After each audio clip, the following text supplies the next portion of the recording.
أعلن الاتحاد البرتغالي لكرة القدم إصابة قائد المنتخب كريستيانو رونالدو بفيروس كورونا، وذكر الاتحاد عبر موقعه الرسمي أن نتيجة فحوصات رونالدو جاءت إيجابية.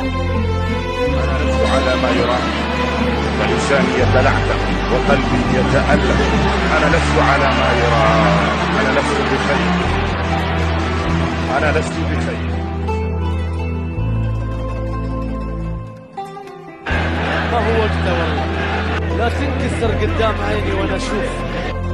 افق جبني لنطمئن ايها العملاق، افق واستفق ايها البرتغالي، افق ليطمئن على صحتك وليطمئن عشاقك على حالتك الصحية.